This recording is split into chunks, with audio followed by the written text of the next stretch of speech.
Plus ହେଲା ପରେ ବି subsidy ମିଳୁନି କିନ୍ତୁ ସମସ୍ତେ କହୁଛନ୍ତି କି ନାଇଁ ଏମକେୱାଇ ରେ ଭଲ ସବସିଡି ପଇସା ମିଳୁଛି। ତ ଏବେ ଯଦି ଏବେ ଜଣେ ଚାଷ କରିବା ପାଇଁ ଚାହିଁବ ତ ଗାଈ ଫାର୍ମ ଆମ ଏମକେୱାଇ ସ୍କିମ ରେ ତ ସେ କରିପାରିବ କି ନା କଣ କେମିତି ପ୍ରୋବ୍ଲେମ ହବ? ଜୟ ଜଗନ୍ନାଥ ସମସ୍ତଙ୍କୁ ନମସ୍କାର। ମୁଁ ପୁଣି ଥରେ ଆପଣମାନଙ୍କୁ ସ୍ୱାଗତ କରୁଛି ଆମ ସମସ୍ତଙ୍କ ପ୍ରିୟ ଚ୍ୟାନେଲ ଚାଷୀ 360 ଅଫିସିଆଲ ଓଡ଼ିଶାକୁ। ତ ଆଜି ଆସି ମୁଁ ପହଞ୍ଚିଛେ ଝାରସୁଗୁଡ଼ା ଜିଲ୍ଲାରେ। ତ ଯେଉଁ ଆମ ବଡ଼ ଭାଇ ଜଣେ ଅଛନ୍ତି ସେ ଏମକେୱାଇ ଯୋଜନାରେ ଆପ୍ଲାଏ କରିକି 60 ଗାଈରୁ ଫାର୍ମ ଷ୍ଟାର୍ଟ କରିଥିଲେ। ତ ଆଜି ଆମେ ଜାଣିବା ଭାଇଙ୍କ ପାଖରୁ ବଡ଼ ଭାଇ ପାଖରୁ ଜାଣିବା ଆଜି ତ ସେ ଯେଉଁ ଏମକେୱାଇ ଯୋଜନାରେ ଆପ୍ଲାଏ କରିଥିଲେ ସେମାନେ ସେ ସବସିଡ଼ି ପାଇଛନ୍ତି ନା ନାହିଁ, ଆଉ ଜଣେ ଜଣେ ଚାଷୀ ଯଦି ଚାହିଁବ ମାନେ କ'ଣ ୱିଦାଉଟ୍ ଗଭର୍ଣ୍ଣମେଣ୍ଟର ସବସିଡ଼ି ବିନା କେମିତି କ'ଣ ଡାଏରୀ ଫାର୍ମ କରିପାରିବ ଆସନ୍ତୁ ଜାଣିବା ଏଇ ଭିଡ଼ିଓରେ। ଭାଇ ନମସ୍କାର, ମୁଁ ଆପଣଙ୍କୁ ସ୍ୱାଗତ କରୁଛି ଆମ ଚ୍ୟାନେଲ ଚାଷୀ 360 ଅଫିସିଆଲ ଓଡ଼ିଶାକୁ। ତ ଭାଇ ଆପଣଙ୍କର ପରିଚୟ ଟିକେ ଦିଅନ୍ତୁ। ମୁଁ ଅଭିଲାଷ ପଟେଲ, ଆମ ଏଇଟା ହେଉଛି ଝରିଆ ବାହାଲ ଡିଷ୍ଟ୍ରିକ୍ଟ ଝାରସୁଗୁଡ଼ା ଅଣ୍ଡରରେ ଆସେ ଓଡ଼ିଶା। ଭାଇ ଆଉ ଗୋଟେ କଥା କୁହନ୍ତୁ କି ଆପଣ ଯୋଉ ଫାର୍ମ କଲେ, ଯୋଉ ଆପଣ ଏମକେୱାଇ ର ଆପ୍ଲାଏ କଲେ ତ ଏମକେୱାଇ ର ଆପ୍ଲାଏ କରିଥିଲେ ଯୋଉ କ'ଣ କେମିତି ଲୋନ୍ କରିଥିଲେ ନା ନିଜେ ଇନଭେଷ୍ଟ କିଛି କରିଥିଲେ? ନାଇଁ ମୋର ଲୋନ୍ ହେଇଥିଲା ବଟ୍ ହାଫ୍ ଆମାଉଣ୍ଟ ମୁଁ ଲୋନ୍ କରିଥିଲି। 77 lakhsର ଟୋଟାଲ ପ୍ରୋଜେକ୍ଟ ଅଛି, ମୁଁ 30 lakhs ଲୋନ୍ କରିଥିଲି, ବାକି ନିଜ ଇନଭେଷ୍ଟ କରିଥିଲି। ତ ଆପଣ ଯୋଉ ଏମକେୱାଇ ର ଯୋଉ କରିଥିଲେ 77 lakhsର ତ ଆପଣଙ୍କୁ ସବସିଡି ପଇସା କ'ଣ ମିଳିସାରିଲା ନା ମିଳିନି? ସେଇଟା କ'ଣ କହିବି, ଏଇଟା ମୋର ଦେଖନ୍ତୁ 23ର ପ୍ରୋଜେକ୍ଟ 25ରେ ସରିଗଲା। 25ରେ ସରିଲା ପରେ ମୋତେ ସବସିଡ଼ି ମିଳିଯିବା କଥା, କିନ୍ତୁ ଏଇଟା ଦେଖନ୍ତୁ 26 ହେଇକି 1 year କମ୍ପ୍ଲିଟ୍ ହେଇକି ଆଉ 4 month ଗଲାଣି, ଏ ପର୍ଯ୍ୟନ୍ତ ମୋତେ ସବସିଡ଼ି ମିଳିନି। କ'ଣ ପାଇଁ ପ୍ରୋବ୍ଲେମ କ'ଣ ହେଉଛି? ପ୍ରୋବ୍ଲେମ ମାନେ କ'ଣ ସେଇଟା ପ୍ରୋବ୍ଲେମ ରହୁଛି ମୁଁ ବି ଜାଣିପାରୁନି। ଦେଖନ୍ତୁ ଗୋଟେ ଥାଏ ପ୍ରୋବ୍ଲେମ କି ଆପଣ ଯୋଉଟା ପ୍ରୋବ୍ଲେମ କହୁଛନ୍ତି ସେଇଟା ଆପଣ ସଲ୍ଭ କରୁଛନ୍ତି, ଯେମିତିକି କ'ଣ ପ୍ରୋବ୍ଲେମ ହେଲା, କୋଉ ପେପର ୱାର୍କ ନାହିଁ, ଠିକ ଅଛି ସେଇଟା ଦେଇପାରିବେ, କ'ଣ ପ୍ରୋବ୍ଲେମ ଅଛି ସେଇଟା ଇଏ କରିପାରିବେ। କିନ୍ତୁ ଯେତେବେଳେ ସେମାନେ କିଛି ଆଉ କହିବେ ନାଇଁ ତ ଆପଣ କରିବେ କ'ଣ? ସେମାନେ କହୁଛନ୍ତି ଆଉ 2 ଦିନ ଲାଗିବ, ଆଉ 3 ଦିନ ଲାଗିବ, ଆଉ 10 ଦିନ ଲାଗିବ, ଠିକ ଅଛି କିନ୍ତୁ ପ୍ରୋବ୍ଲେମ କ'ଣ ସେଇଟା ମୁଁ ଜାଣିପାରୁନି। ନାଇଁ ସବୁ ପେପର ୱାର୍କ ଠିକ ଅଛି, ଆଉ 2 ଦିନରେ ହେଇଯିବ, ସେଇ ଟାଇପର ମାନେ ଇଏ ହଉଛି। ବଟ୍ ଏଯାଏ ମିଳୁନି। ଆପଣ କେତେ ଥର ପାଖାପାଖି ଆପ୍ଲିକାଲ ଅଫିସ ଗଲେଣି? ଆପ୍ଲିକାଲ ଅଫିସ ମୋର ପାଖାପାଖି 15ରୁ 20 ଥର ପାଖାପାଖି ଗଲେଣି। ଏଇଠୁ ଆପଣ ଭାବନ୍ତୁ, ଏଇଟା ଝାରସୁଗୁଡ଼ା ଡିଷ୍ଟ୍ରିକ୍ଟ, ଝାରସୁଗୁଡ଼ାରୁ ଭୁବନେଶ୍ୱର ମାନେ 300 ଇଏ ମାନେ ଆପଣ ନିଜେ ଜାଣୁଛନ୍ତି। ତାପରେ ସେଇଟା ଟାଉନ ଏରିଆ, ତ ଗୋଟେ ଜଣକୁ ଯାଇକି ସେଇଠି ଇଏ କରିକି ଆସିବା 20 ଥର ବି ପସିବୁଲ ନୁହଁ। ସବସିଡ଼ି ତ ଏ ପର୍ଯ୍ୟନ୍ତ ମୋତେ କିଛି ମିଳିନି, ସେମିତି ଚାଲିଛି ଆଉ। 1 year ମୋର ପ୍ରୋଜେକ୍ଟ ହେଇଥିଲା 23, 24, 25 2 years ଥାଏ। 25ରେ ମିଳିଯିବା କଥା, 25ରୁ 26 ହେଇଗଲା, ତାପରେ ଆଉ ଏଇପଟେ ଆଉ 4-5 month ଗଲାଣି, ଏ ପର୍ଯ୍ୟନ୍ତ ସବସିଡ଼ିର କିଛି ଇଏ ହେଇନି। ପ୍ରୋବ୍ଲେମ କ'ଣ ହଉଛି? ସବସିଡି ପ୍ରାୟ ଆମେ ନେକ୍ସଟ ଟାଇମ ଗୋଟେ ଯାଇଥିଲୁ ଜଣଙ୍କ ଭାଇଙ୍କ ପାଖକୁ, ସେ ବି ଘୁଷୁରୀ ଯୋଉ ଆମର ଘୁଷୁରୀ ଚାଷ ଘୁଷୁରୀ ପାଳନ କରୁଛନ୍ତି, ତ ତାଙ୍କର ବି ସବସିଡି ଏଯାଏ ଆସିନି, ସେ ବି ପାଖାପାଖି 2 ବର୍ଷ ହେଇଗଲାଣି। ଦେଖନ୍ତୁ କ'ଣ ପ୍ରୋବ୍ଲେମ ହଉଛି, ମାନେ ତାଙ୍କର କିଛି ଥାଏ ପେପର ୱାର୍କରେ ପ୍ରୋବ୍ଲେମ, ସେଇ ଗୁଡ଼ିକୁ ଆପଣଙ୍କୁ ସେମାନେ କହିବେ, ତାପରେ ସେଇ ପେପର ୱାର୍କ ଆପଣ ସବମିଟ୍ କରିବେ ଆଉ ଥରେ। ସେଇଟା ମୁଁ 4-5 ଥର କରିକି ଯୋଉଟା ପ୍ରୋବ୍ଲେମ ଥିଲା ମୁଁ ସବମିଟ୍ କରିସାରିଲିଣି। ତାପରେ ବି କ'ଣ ପ୍ରୋବ୍ଲେମ ହେଉଛି, ନେକ୍ସଟ ଏବେ ଏପିକଲରେ ହିଁ ଷ୍ଟପ୍ ହେଇକି ଅଛି। ତ ମୋର ପେପର ୱାର୍କ ବି ସବୁ କମ୍ପ୍ଲିଟ୍ ହେଇସାରିଲାଣି, ତ କ'ଣ ଆଉ ପ୍ରୋବ୍ଲେମ ଅଛି ମୁଁ ଜାଣିପାରୁନି ଏବେ। ଆପଣ ପାଖାପାଖି କେତେ ଥର ଆପ୍ଲିକାଲ ଗଲେଣି? ପାଖାପାଖି ମୁଁ 15ରୁ 20 ଥର ଏପିକଲ ଗଲିଣି। 15ରୁ 20 ଥର ଗଲା ପରେ ବି ସବସିଡି ମିଳୁନି। ଏ ଜିନିଷ ଗୋଟେ ସେଇ ଜାଗା ଆସ୍ତେ ସଲ୍ଭ କରି ଏତିକି ମାନେ 1.5 ବର୍ଷ ପ୍ଲସ୍ ହେଲା ପରେ ବି ସବସିଡି ମିଳୁନି, କିନ୍ତୁ ସମସ୍ତେ କହୁଛନ୍ତି କି ନାଇଁ ଏମକେୱାଇ ରେ ଭଲ ସବସିଡି ପଇସା ମିଳୁଛି।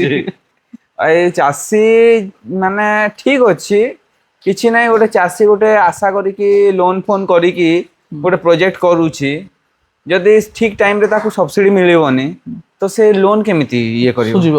ଲୋନ କେମିତି ଦେବ?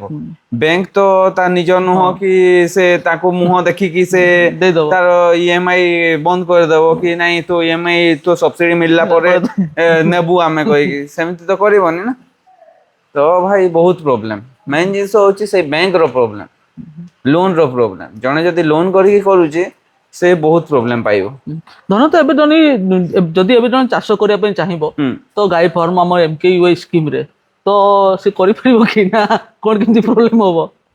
ଭାଇ ମୁଁ କହିବି ଯଦି କରିପାରିବ କରନ୍ତୁ ଚାଷ, କିଛି ମନା ନାହିଁ, କିନ୍ତୁ ଲୋନ ଆମାଉଣ୍ଟ ଦେଖିକି କରନ୍ତୁ। ଲୋନ ଆମାଉଣ୍ଟ ଯେତେ କମ ନେଇପାରିବେ ସେତିକି ଭଲ, ନିଜ ହାତରୁ କରିପାରିଲେ ଆହୁରି ଭଲ। କମ ଆମାଉଣ୍ଟ ପଛେ କରନ୍ତୁ। ଯଦି ଆପଣଙ୍କ ପ୍ଲାନିଂ ଅଛି 20 ଗାଈ, ଆପଣ ଲୋନ କରିବାର ଅଛି, 20 ଗାଈ କରନ୍ତୁ 10 ଗାଈ କରନ୍ତୁ, କାହିଁକି ଆପଣଙ୍କୁ ପଛେ ପ୍ରୋବ୍ଲେମ ନ ହଉ। ଯେମିତି ସବସିଡି ରହିଗଲା 1 ଇୟର, ଯଦି ଆପଣଙ୍କ ସବସିଡି ମିଳିବା ଟାଇମ 1 ଇୟର କଟିଗଲା ମାନେ ଆପଣଙ୍କର 12ଟା EMI, 12 ମାସକୁ 12ଟା EMI। ଯଦି ଆପଣଙ୍କର ଯଦି ଛୋଟିଆ ବି ଲୋନ କରିଛନ୍ତି EMI ଇଣ୍ଟରେଷ୍ଟ ତ ଅଛି ନା, ଆପଣ ସେଇଟା ବାହାରିଲେ ସିନା।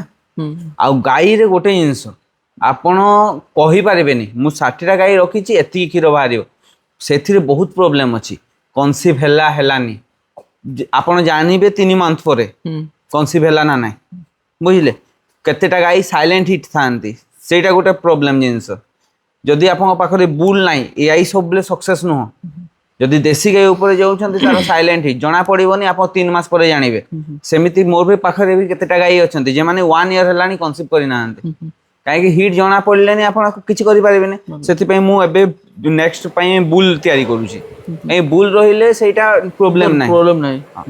ତ ଗାଈ ଫାର୍ମରେ କେତେଟା ଜିନିଷ ଥାଏ ସେମିତି। ଆପଣ ଆଖି ଲମ୍ବିକି ଜଣେ କହିଦେଲା ଭାଇ 60ଟା ଗାଈ ରଖିଛନ୍ତି ଏତିକି କ୍ଷୀର ହଉଥିବ ସେତିକି, ଭାଇ କେତେଟା ଗାଈ ମିଲ୍କ ଦଉଛନ୍ତି ସେଇଟା ଗୋଟେ ଜିନିଷ ନା। 60ଟା ଗାଈରୁ କେତେଟା ଗାଈ ମିଲ୍କ ଦଉଛନ୍ତି ସେଇଟା ମେନ୍ ଫ୍ୟାକ୍ଟର। ଆପଣ କେତେଟା ପ୍ରେଗନେଣ୍ଟ ଅଛନ୍ତି ସେଇଟା ଫ୍ୟାକ୍ଟର। ବହୁତ ଜିନିଷ ଅଛି, ଖାଲି ହ୍ୟୁଜ ଆମାଉଣ୍ଟକୁ ଦେଖିକି କଥା ହେଲେ ହେବନି। ଗାଈ ଫାର୍ମରେ ଏଇଟା ଜିନିଷଟା, ତ ଆପଣ ସବୁ ଜିନିଷ ଭାବିକି ଇଏ କରନ୍ତି। ଆଉ ଯେତେ ଲୋନ ଆମାଉଣ୍ଟ କମ କରିପାରିଲେ ସେତିକି ଭଲ। ପାଖାପାଖି ଏବେ ଆପଣଙ୍କର ଯୋଉ 77 ଲାଖ ର ପାଖାପାଖି ଯୋଉ ଲୋନ କରିଥିଲେ ତ ପାଖାପାଖି ଏବେ କେତେ ଆପଣଙ୍କୁ EMI ଆସୁଛି ପର ମନ୍ଥରେ? ପର ମନ୍ଥରେ ମୋର EMI ଆସୁଛି ଆପଣଙ୍କର 80 ପ୍ଲସ୍ ଇଏ ଧରିକି 1 ଲାଖ ଧରନ୍ତୁ 1 ଲାଖ ପାଖାପାଖି। ତ ସେଇ ଜିନିଷ ଗୁଡାକ ଫ୍ୟାକ୍ଟର। ଯଦି ଆପଣଙ୍କ 1 ଲାଖ EMI ଆସୁଛି ତ ଆପଣଙ୍କର ଇନକମ ଟା ବି 1 ଲାଖ ପ୍ଲସ୍ ହବା 1 ଲାଖ ପ୍ଲସ୍ ହେବା କଥା, କାହିଁକି ଲେବର କଷ୍ଟ ଅଛି, ଖାଇବା କଷ୍ଟ ଅଛି, ଇଏ ଅଛି ସେ ଅଛି, ତ ସବୁ ଜିନିଷ ଦେଖିବାକୁ ପଡିବ। ଯେମିତି କି 60 ଗାଈ ଅଛନ୍ତି ସେଥିରେ ମୋର ମିଲ୍କିଂ ଅଛନ୍ତି 20 ଗାଈ। କାହିଁକି 20 ଗାଈ ମିଲ୍କିଂ ଅଛନ୍ତି, ମୋର 15ଟା ଗାଈ ପାଖାପାଖି 15ରୁ 20ଟା ଗାଈ ପ୍ରେଗନେଣ୍ଟରେ ଅଛନ୍ତି, ଅଧା ମିଲ୍କ ଛାଡ଼ି ସାରିଲେଣି। କିନ୍ତୁ ମୁଁ ସେଇ 60 ଗାଈକୁ ଖାଇବା ତ ଦେବି, ବୁଝିଲେ? ଆପଣ 60 ଗାଈକୁ ଆପଣ ଖାଇବାକୁ ତ ଦେବେ। ଆପଣ ଯଦି 20ଟା ଗାଈରୁ ମିଲ୍କ ପାଉଛନ୍ତି ଆପଣ ଖାଇବାକୁ ଦଉଛନ୍ତି 60ଟା ଗାଈକୁ। କେତେଟା ଜିନିଷ ସେଇ ଫ୍ୟାକ୍ଟର, ଗାଈ ଫାର୍ମର ଫ୍ୟାକ୍ଟର ଗୁଡାକ ଟିକେ ମାଇଣ୍ଡରେ ନେଇକି ଯଦି ଆପଣ କରିବେ ତାହେଲେ ଯାଇକି ଆପଣ ସକ୍ସେସଫୁଲ ହେଇପାରିବେ। କିନ୍ତୁ ସବସିଡି ଚକ୍କରରେ ମାନେ ମୁଁ କରିଦେବି, ସବସିଡି ଚକ୍କରରେ ରହିଲେ ସେଇଟା ପ୍ରୋବ୍ଲେମ ହଉଛି ଡେରି ଫାର୍ମରେ, ବୁଝିଲେ? ଡେରି ଫାର୍ମରେ ସେଇଟା ପ୍ରୋବ୍ଲେମ। ଲୋକ କାଲକୁଲେଟ କେମିତି କରନ୍ତି, 60ଟା ଗାଈ ଗୋଟେ ଗାଈ ଦେବ 10 ଲିଟର, 60ଟା ଗାଈ ଇଣ୍ଟୁ 10 ଲିଟର 600 ଲିଟର, ସେମିତି ହୁଏନି ଭାଇ। ଆପଣଙ୍କ ହାଇଏଷ୍ଟ ଯଦି ବାହାରିବ 25 କାଉ ଯଦି ଦେବେ, ହାଇଏଷ୍ଟ ବି ଯଦି ହେବ 25 କାଉ ହିଁ ଦେଇପାରିବେ, ବୁଝିଲେ? ଆଉ ଆପଣଙ୍କ ଯଦି 60 ଗାଈ ଯଦି କ୍ଷୀର ଦେଲେ ମାନେ 6 ମାସ ପରେ କଣ ହେବ? 6 ମାସ ପରେ ଆପଣ ନିଲ୍ ହେଇଗଲେ, ତାପରେ 1 ଇୟର ପର୍ଯ୍ୟନ୍ତ ଜିରୋ। କେମିତି ମ୍ୟାନେଜ କେମିତି କରିବେ? କାହିଁକି ଯେତେବେଳେ ମିଲ୍କ ବନ୍ଦ କରିବେ 60 ଗାଈ ପୁରା ମିଲ୍କ ବନ୍ଦ କରିବେ ନା। ତ ମାନେ ରନିଂ ଏମିତି ହେବା କଥା କି 20 ଗାଈ ଆପଣଙ୍କ ସବୁ ଟାଇମରେ ମିଲ୍କିଂ ରେ ରହିବା ଦରକାର। 20 କରିକି, ଯେମିତି 20 ମିଲ୍କିଂ ରେ ରହିଲେ, ପୁରା 20 ଗାଈ ଡ୍ରାଏ ରେ ରହିଲେ, 20 ପ୍ରେଗନେଣ୍ଟ ରେ ରହିଲେ। ତ ଆପଣ 20 ଗାଈ କି ନେଇକି ଆପଣ ଫାର୍ମ ଚଳେଇବେ। କିନ୍ତୁ ଆଉ 60 ଗାଈକୁ ଯାହାହେଲେ ବି ତ ଦାନା ଦବାକୁ ପଡିବ। ଆପଣ 60 ଗାଈକୁ ମେଣ୍ଟେନ ସବୁ 60 ଗାଈର କରିବେ, କିନ୍ତୁ ବାହାରିବ ପଇସା ଆପଣ 20 ଗାଈ। ସେଇ ଜିନିଷଟା ଠିକ ଠାକ ନଥିଲେ ଗାଈ ଫାର୍ମଟା କରିବାଟା ହିଁ ମୂର୍ଖାମି ହବ। ହଁ ଆପଣ ମେନ୍ ଜିନିଷ ହେଉଛି ଆପଣ ଫାଷ୍ଟ କେତେବେଳେ ଆପଣ ସଷ୍ଟେନେବୁଲ ହେଇପାରିବେ ଯେତେବେଳେ ଆପଣ ନିଜ ଫାର୍ମରୁ ଛୁଆ ବାହାରିବେ। ହଁ ୟା ସେଟା 2 ଇୟର୍ସ ହଉ 3 ଇୟର୍ସ ହଉ ହଉ। ଯେତେବେଳେ ତ ପାଖାପାଖି ଷ୍ଟାର୍ଟିଂରୁ କେତେ କଲେ ଷ୍ଟାର୍ଟ କଲେ ଭଲ ହବ?